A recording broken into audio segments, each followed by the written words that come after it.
Здравствуйте! Как всегда по субботам выпуск Сабшала, и с вами я, Сида Мали, расскажу о важных событиях этого дня и не только. Оставайтесь с нами.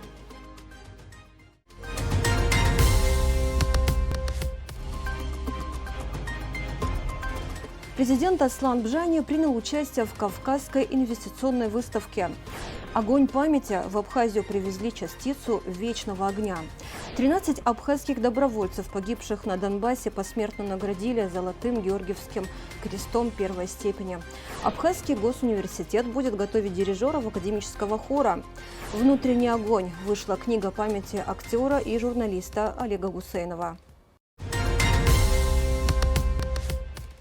Президент Абхазии Аслан Бжани завершил рабочую поездку в Ставропольский край Российской Федерации. Делегация республики участвовала в первой Кавказской инвестиционной выставке. Выставка работала на протяжении 4 дней в Ставропольском крае. В работе выставки приняли участие гости из 14 зарубежных стран – Азербайджана, Венесуэлы, Израиля, Ирана, Сербии, Словении, США, Шри-Ланки и другие. В рамках выставки Аслан Бжани провел ряд встреч с руководством федеральных органов власти, глав субъектов, входящих в Северокавказский федеральный округ и крупных корпораций, а также дал интервью российским СМИ.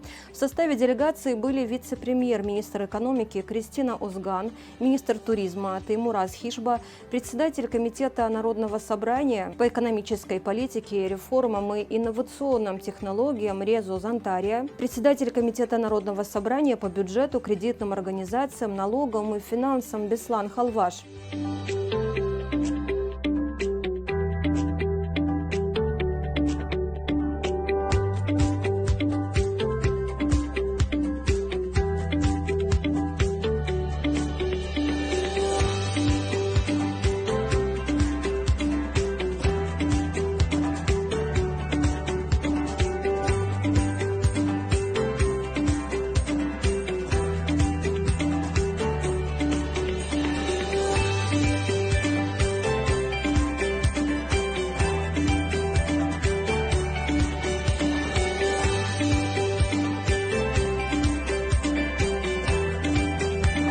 Кавказская инвестиционная выставка наглядно демонстрирует, насколько активно развивается Северокавказский федеральный округ, регионы которого становятся более открытыми и привлекательными для внутренних и внешних инвесторов. 78-ю годовщину победы над немецким фашизмом отметим 9 мая. В преддверии празднования победы из Москвы в Сухум привезли частицу вечного огня, горящего у Кремлевской стены в Александровском саду. Огонь памяти – это совместная акция Государственного музея боевой славы, представительства Россотрудничества в Абхазии при поддержке администрации президента, Минобороны Абхазии и России и посольства России в Абхазии. На месте события работала наша съемочная группа. Гугуца Вардан расскажет о том, как проходила церемония передачи частицы вечного огня. Символ памяти, бессмертия и победы, неугасающее пламя, которое вот уже много лет горит в честь героев Великой Отечественной. В преддверии праздника Победы в Сухум из Москвы доставили частицу вечного огня, зажженного у Кремлевской стены. Открывая мероприятие, герой Абхазии, директор музея боевой славы имени Ардзинба Зия Бия поздравила собравшихся с наступающим праздником и пожелала мирного неба над головой.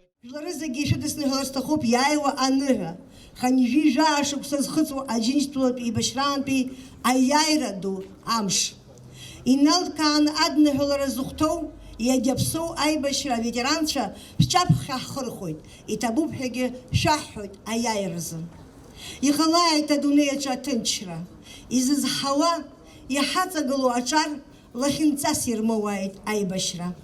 Ажәларқәа зегьы аизара-зра рыманы ԥхьаҟа аԥеиԥш лаша анцәа иҳаҭәеишьааит. Иахьа ҳара зегьы ҳалахәуп акырӡа зазку ахҭыс. Москва, Кремльтәи аҭӡаҟынтәи Аԥсныҟа иаҳзааргеит имыцәаӡо амца ацырҟьа. Организаторы международной акции «Огонь памяти» представительства Россотрудничества совместно с Музеем боевой славы при поддержке администрации президента Абхазии, Минобороны Республики и посольства России. Акция «Огонь памяти», которую мы начинаем сегодня в Сухуме, призвана способствовать увековечиванию подвига погибших защитников Родины. и сохранении исторической правды о Великой Отечественной войне. Зажженный от вечного огня у могилы неизвестного солдата у Кремлевской стены, этот огонь олицетворяет собой память о доблести и славе советских воинов и тружеников тыла, а также о тех миллионах жизней, которые забрала война. Огонь одновременно служит и символом очищения мира от фашистской заразы, что стало возможным благодаря самоотверженной борьбе народов наших стран с этим злом. К сожалению, сегодня, после почти 80 лет, прошедших с той памятной весны 1945 года, нацизм дал новые ростки.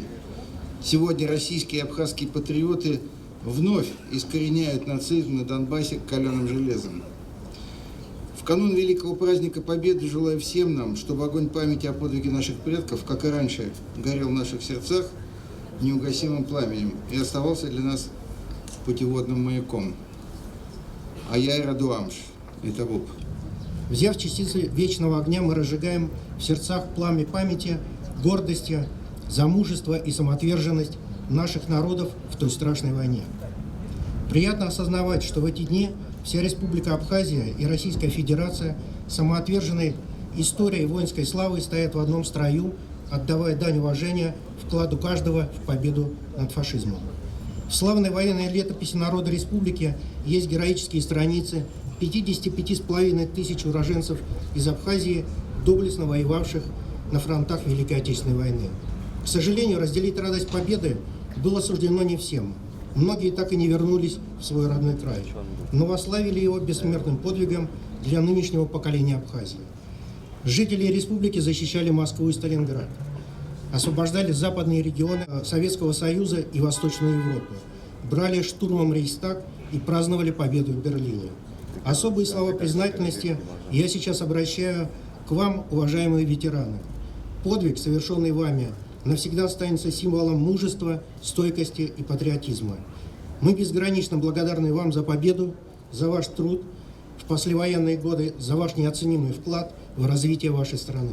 Торжественные мероприятия, посвященные Дню Победы, начинаются 6 мая, в День памяти великомученика Георгия.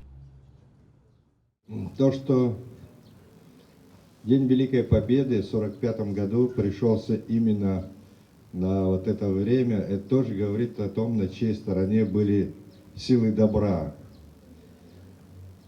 Тогда победившие силы зла, которые охватили многие страны и многие народы мира.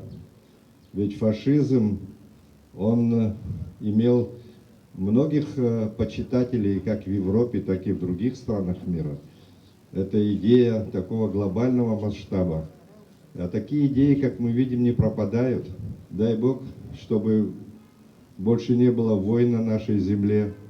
Мира всем, благополучия и процветания. С наступающим Днем Великой Победы и православным праздником участников акции поздравил глава Абхазской православной церкви Виссарион Наплия, представители Министерства обороны, ветераны. Дай Бог, чтобы всегда было единство во всех народах мира, чтобы все народы, проживающие на этой планете, научились любить друг друга и носить тяготы друг друга. В этом и будет воля Божия. Мир вам всем! В нашей памяти навсегда останутся самоотверженное и беззаветное служение Родине ветеранов Великой Отечественной войны.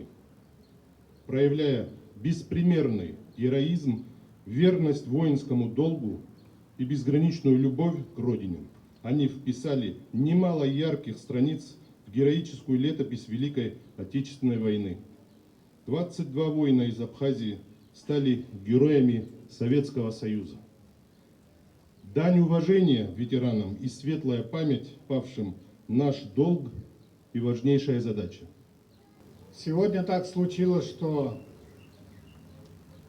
те люди, которые плечом к плечу приносили победу, оказались по разные стороны каких-то условных границ, но воины-победители, воины-ветераны,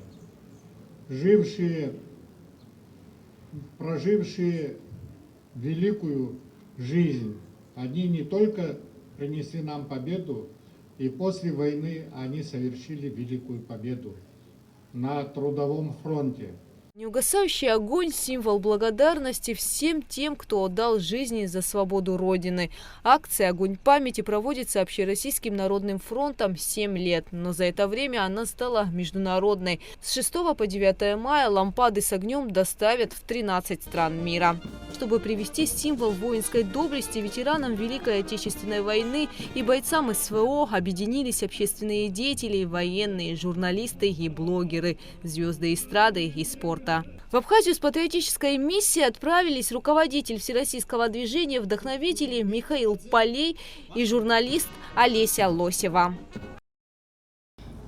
Акция важна как никогда, потому что сегодня на Западе пытаются загасить огонь победы, стереть память о подвиге нашего великого поколения, наших дедов, прадедов, наших бабушек, которые отдавали жизни за жизнь тех же самых европейцев, которые сегодня пытаются забыть и которых заставляют забыть, потому что они действуют по лекалам: кто контролирует прошлое, тот контролирует будущее. И они хотят у нас отобрать не только наше великое прошлое, но и наше будущее. За будущее сейчас идет война, и наше сражение, оно не только на полях специальной военной операции. Наше сражение и в тылу. И наша с вами задача обеспечить преемственность поколений, чтобы каждый понимал значение не только этой акции, но символизма. Лампады с частицами вечного огня передали главам районов республики. Принять участие в международной акции «Огонь памяти» пришли школьники. Ты слышишь, Миш? Я сильная, не плачу. И мне дадут на фронте автомат. Я отомщу за то, что слезы прячу, за то, что наши сосенки горят. Но в тишине свистели пули звонко, зловещий отблеск полыхнул в окне. И выбежала из дому девчонка. Ой, Мишка, Мишка, как же страшно мне. Молчание, ни голоса не слышно. Победу нынче празднует страна. А сколько их, девчонок и мальчишек, осиротила подлая война. У стен музея боевой славы в преддверии праздника началась еще одна акция – Георгиевская лента. Ах, эти тучи в голубом напоминают море, напоминают старый дом, где кружат чайки за окном, где мы с тобой танцуем вальс, где мы с тобой танцуем вальс, где мы с тобой танцуем вальс в миноре. Если останусь живым на войне, встречусь с тобой я в родной стороне. Только пока я воюю, ты не забудь обо мне. Гугуца Вардания, Заур Кварчия, Абхазское телевидение.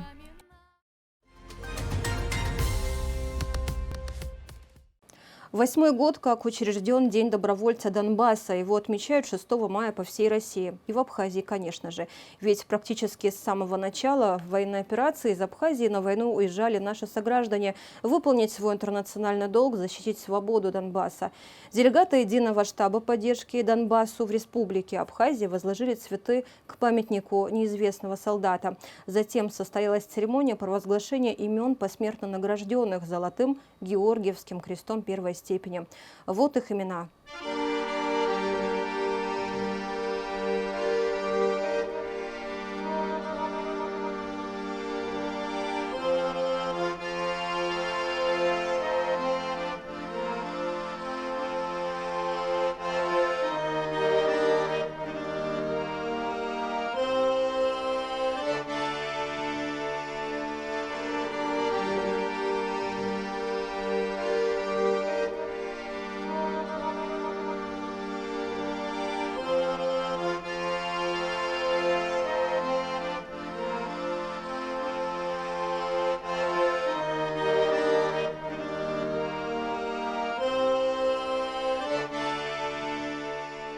Золотым Георгиевским крестом первой степени награждают за проявленную смелость, мужество и героизм. Атаман Черноморского казачьего войска Абхазии полковник Вадим Мироненко вручил награды родственникам погибших. Есть люди среди погибших, которых я очень хорошо знал, с кем с 14 года мы были вместе. Это Абич, Баматбей и другие ребята. Хотелось бы почтить их память, всех ребят, всех бойцов, которые погибли до сегодняшнего дня на Донбассе. Дай Бог, чтобы это было вот последнее горе, которое было у нас в республике. Только они на концерте стоят спиной к зрителям. Дирижеры академического хора. Эта профессия, пожалуй, одна из самых узнаваемых в мире, для Абхазии редких, но востребованных. Потому в Абхазском госуниверситете ввели новую специальность – дирижер академического хора. В факультете искусств сформирована музыкальная кафедра. Студенты по этой специальности уже есть, их 9 человек. Они были отобраны в рамках Олимпиады «Путь к вершинам-2023». Как сообщается на сайте Госуниверситета, абитуриенты успешно прошли все испытания по профильному предмету «Теория музыки». Композитор, дирижер, народный артист Абхазии Надар Чанба принимает в этом деле непосредственное участие. Пообщавшись с ним, мы узнали о том, что учебный план был подготовлен более 1,5 лет назад, а в его основу лег план Московской консерватории, конечно же, не без учета наших реалий. Кто будет преподавать, как и где будут проходить занятия, на каком этапе подготовка, об этом и не только. Слушайте в следующем интервью с Надаром Чанба. У нас уже есть преподаватели, дирижированием, понятно, кто будет заниматься. В этом году к нам приехал очень хороший специалист теоретических дисциплин. Это просто находка для Абхазии, потому что, во-первых, теоретиков очень мало, и они все перегружены. Наша соотечественница, и мы давно хотели, чтобы она приехала сюда, она наконец приехала сюда. У нас вокалисты уже есть, к счастью, профессиональные. Музыка – это вообще дорогое занятие. Конечно, если там рояли, нужны концертные залы, репетиционные залы, классы, но если мы вот так начнем, это, во-первых, бюджет Абхазии не выдержит сразу, поэтому мы решили использовать те помещения, те инструменты, которые у нас есть. В частности, Государственная капелла Абхазии. Помещение тоже присмотрели в университете, и мы будем оборудовать в течение лета. А это будет такой большой хоровой класс. Музыкальные предметы мы можем пока проходить здесь в помещении капеллы. Это у нас есть немецкий инструмент пианино, который я купил. Вот была возможность, продавался такой инструмент, а ждать нельзя было, поэтому саму кафедру мы только открываем еще, но инструмент у нас чуть раньше появился. Это хороший знак. Олег Гусейнов, человек, известный в Абхазии по большей части как журналист, ушел из жизни 2 года назад. Многие помнят кадры хроники войны, в которых он берет интервью у президента Владислава Ардзенба. Олег Гусейнов приехал в первые дни войны из Кабардино-Балкарии и продолжал весь период освещать происходившие здесь военные события. Незаурядный, талантливый, спокойный и многогранный. Говорить о нем можно долго, но лучше прочесть. Мемориальный сборник воспоминаний, вышедший к его 70-летию, как ничто другое, раскроет окрестности его личности, ведь в нем собраны воспоминания его друзей и коллег по театру и журналистике.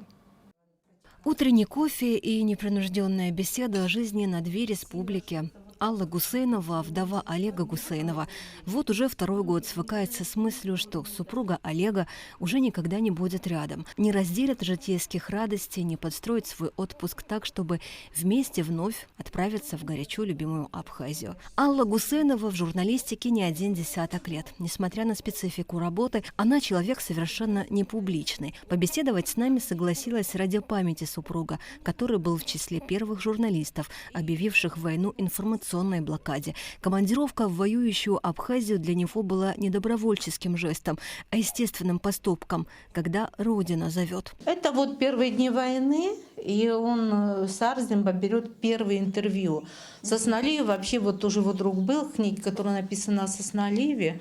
Там очень много Олеговых материалов, и все. И Люба Сосналиева, она вот все время его приглашала на эту Рицу. Это вот первое интервью, август 92 года. Посчитал, что это война его, потому что вот даже Гурам, там в книге есть, он говорит, пока еще кто-то думал идти сюда нет, а Олег уже сюда приехал. Открыто и без прикрас он публиковал материалы на животрепещущие темы. Военный корреспондент, бывавший в горячих точках, умело раскрывал суть конфликта и чаяния народа. Тогда в редакции тоже. Я была начальник отдела, мы газету верстали. И я пришла на работу, и все со мной носятся, как вот, ну, вроде я или больная, или меня надо пожалеть. А Олег должен был в воскресенье приехать. Я его по пресс-конференции увидела с Арзимба, ну, сидит, в реальном времени показывали пресс-конференцию. Все, я спокойно думаю, мало ли задержался. А оказывается, вечером показывали, как они с нашим парнем с телевидения бегали под обстрелом.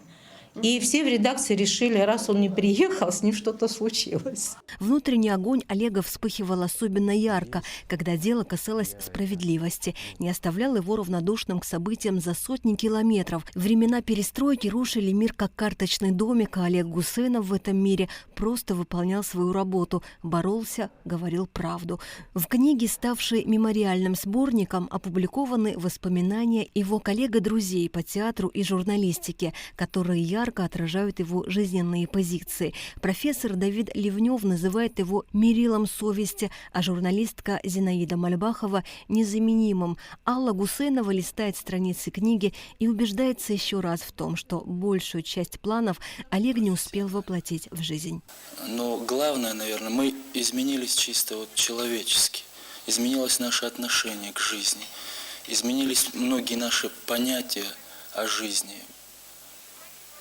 Вот, например, такие понятия, как работа, как мое дело. Для кого-то работа – это вот он пришел, отработал, ушел. Для кого-то это работа – это жизнь его. Он в один год был тут вообще 5 раз. Вот это было, вот когда 25-летие было, юбилей отмечали, вот в этот год на Рице фестиваль, 100-летие Фазиля Искандера. Олег выучил 4 рассказа, ну, у него память великолепная была. Просто вот из-за этого обидно. И он 2 рассказа рассказывал, вот это было в Русдраме, не в зале, а вот в фойе оборудовали, все это было прекрасно. Алла и Олег прожили в браке около 45 лет. Их единственный сын ушел из жизни в раннем возрасте. Сам Олег похоронен на родовом кладбище в Кабардино-Балкарии, в селении Верхний Акбаш. Так пандемия коронавируса забрала яркого во всех смыслах слова человека. Его приезд в Абхазию в августе 2021 года оказался последним. Его абхазские друзья, политики, коллеги, ветераны хотели предать его тело абхазской земле, но родственники решили иначе. Несмотря на это, Аллу не покидает ощущение, что душа Олега Гусейнова осталась здесь, на земле, которую тоже считал своей родиной, за которую переживал и надеялся на ее светлое будущее. Я все время беспокоила, что везде неправильно горит много света. Он очень нервничал за это. Говорит, это что такое? Почему? У него была уверенность в этой стране. Но у вас и театр у вас очень хороший, у вас природа, ну, не знаю, вот он был уверен в этой стране. В Абхазии Олег дружил со многими. Один из тех, с кем был близок, хирург, главврач Кулрыбской больницы Гурам Шоува. Пообщаться на камеру с ним не удалось из-за срочного вызова. Алла рассказывает, как часто они проводили время у него на даче, подолгу беседовали о разном. А Олег с особым упоением любовался стройной пальмой во дворе, а ранним утром уходил к берегу. Часами наблюдал за бескрайним морем и читал книгу. Теперь же люди будут читать книгу о нем, о блестяще сыгранных ролях на сцене театра и кино, о его таланте режиссера, о многочисленных статьях в газетах и узнают, каким тихим, немногословным, интеллигентным и разносторонне развитым был достойный сын Кабардино-Балкарии и Абхазии Олег Гусейнов.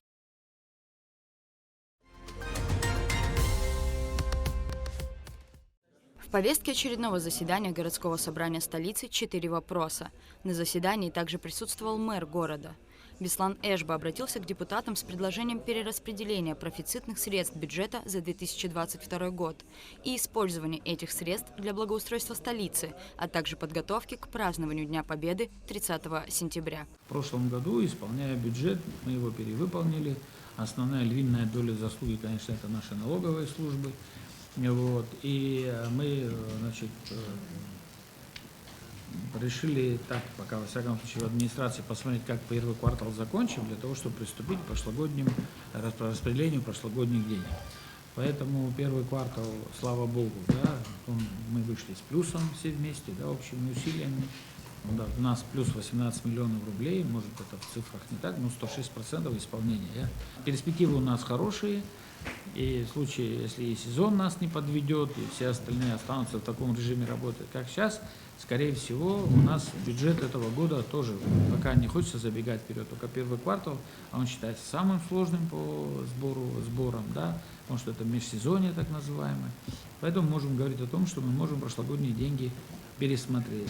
Ну, еще есть основания для этого, так как этот год юбилейный к Победе, мы вам как-то отдельно в такой короткой письменной справочке прислали о том литерных объектах, которые мы хотели бы сделать. Ну и сейчас так расскажем, как собираемся предложить вам, чтобы перераспределить данные средства прошлого года. Депутаты поинтересовались у мэра, какие именно работы по благоустройству и в рамках празднования Дня Победы в Отечественной войне народа Абхазии будут проведены. Если сейчас говорить о непосредственно работах каких-то, кроме мусора, кроме покраски там и так далее, значит, вон там есть в реестре, это наши любимые раздевалки. Раздевалки одну сделали, мы ее 3 раза переделали для того, чтобы довести до того, чтобы людям было приятно, они будут съемные, 21 штука. Ну и по городу, те же парки, это же все к городу, к обустройству, благоустройству относятся. Тротуары делаются, все тротуары, где новые улицы проложены, они уже в этом году по факту должны быть сделаны. Что касается центральной части и остановок, мы хотим утвердить стандарт. Далее депутаты заслушали отчет за 2022 год директора департамента ЖКХ Юрия Дбар. Поступило и исполнено 1235 заявлений и писем из самых различных организаций, в том числе администрации президента, Кабмина, парламента, МВД, администрации столицы и ее подразделений. Так, среди исполненных заявлений обращения граждан по оформлению, переоформлению, приватизации, обмену, переводу из жилого помещения в нежилое, по принятию на учет нуждающихся в жилье, заявления с жалобами и просьбами о помощи. По стихийному бедствию поступило 74 заявления. Выплачено в 2022 году на сумму 59 миллионов 669 тысяч 171 рубль 420 человек. Это с учетом тех, которые были в 2021 году и 2022 год. Они перешли на 2022 год. Выплачено на сумму 1 733 500 рублей по пожарным. Значит, 9 человек пострадавших в пожаре. В структуру подведомственных организаций ДЖКХ администрации города входят несколько муниципальных управлений: водоканал, благоустройство, ДРСУ. Приоритетом в инфраструктуре коммунального хозяйства является водоснабжение и водоотделение. За отчетный период по городу было устранено 1243 утечки водопроводной сети. Цифра не маленькая, она говорит сама за себя о том, что у нас сети все очень сильно обветшалые, больше 50 лет нашим трубам.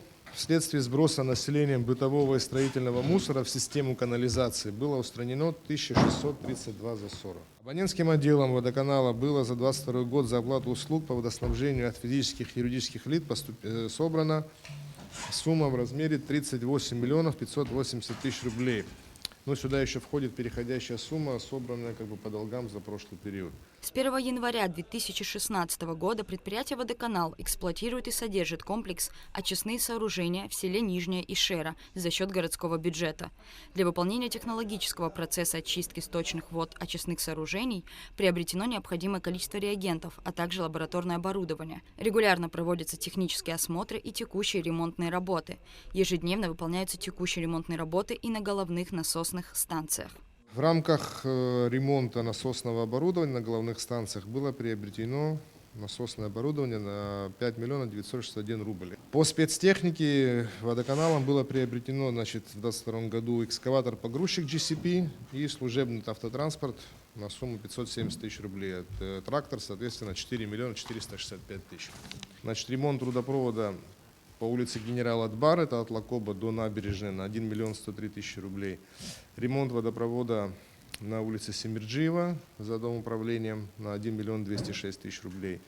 Ремонт трубопровода водоснабжения по улице Казачьей на 1 миллион 276 тысяч рублей и устройство перемычки водовода Синоп 597 тысяч рублей. Депутаты городского собрания задали Руслану Авицбо ряд вопросов, в частности, об очистке подвалов домов от воды и приобретенной ранее для этой цели спецтехники. У этой машины есть функция гидроразмыва, но гидроразмыва тех масс, которые состоят из мелких частиц грунта. Если там лежат булыжники, если там строительный мусор завален, если там, естественно, да, она это растащит все это в комнату, но она в такой шланг это в себя все не всосет. Там в любом случае необходимо и присутствие ручного труда. То есть для того, чтобы даже сделать ремонт в подвале, для начала нужно из него воду откачать. Хорошо, мы жидкость откачали, потом нужно в него залезть и сделать ревизию. У нас бывают такие случаи, когда воду откачали, они не успевают сделать ревизию, он уже наполняется, потому что все стояки сорваны, люди бросают туда все, что угодно. Стояки срываются, это опять все наполняется, плюс дома у нас просевшие, плюс у нас разрушенные отмостки вокруг домов и дождевые воды попадают внутрь подвала, все это усугубляет ситуацию. На заседании обсуждалась ситуация с состоянием и установкой детских площадок. Что планируется в 2023 году? Улица Василия Лакоба, 5 на новом районе. Улица Мэрии Авицбо, там новая большая площадка будет, то есть с новой планировкой. Значит, где-то есть места, где площадки старые стоят, значит, там будет полный демонтаж и, соответственно, будут установлены новые. Много мест, где вообще нет самой детской площадки, то есть там с нуля выделение земли, соответственно, с обустройством новой площадки с ограждением. Значит так, Василия Лакоба, 5, улица Мэрии Авицбо, улица Адлиба, 232-234, Почтовая, 35, массив Гумиста, дом 9. Действующая площадка, которая полностью идет на капитальный ремонт. Улица Адыгейская, детский сад, Фиалка. Улица Дзидзария, 58. Улица Патейпа, 32. Улица Лакоба, 110. И улица Эшба, 195 на въезде в город. Одной из важнейших тем заседания стал вопрос ремонта столичных дорог. Учитывая, что у нас нет своего асфальтного завода, значит, в этом проблема как бы определенная существует. Службы ДРСУ, которые укладывают асфальт, они делают это качественно, просто лишь бы был хороший материал. В этом году планируют сделать что? То есть планируют, пока не знаю, если получится, будет очень хорошая идея. Не ямочный ремонт провести, а значит, заключить контракт с профилирующей организацией, значит, фрезером пройтись дорогу и крупными участками и заложить асфальт монолитом. Это будет намного эффективнее, чем просто ямочный ремонт. Отчет главы жилищно-коммунального департамента был принят большинством голосов. Также депутаты единогласно проголосовали за включение в общественную комиссию при Сухумском городском собрании по наименованию, переименованию улиц, проспектов, проездов, переулков, парков, скверов, бульваров, площадей и установление мемориальных досок в городе Сухум от Общественной палаты Тенгиза Джопуа. Рассмотрение двух вопросов повестки, касающихся организации движения на центральных улицах города, было отложено. Рада Чачава, Заур Кварча, Абхазское телевидение. На этом мы завершаем выпуск. Прощаемся с вами. До новых встреч.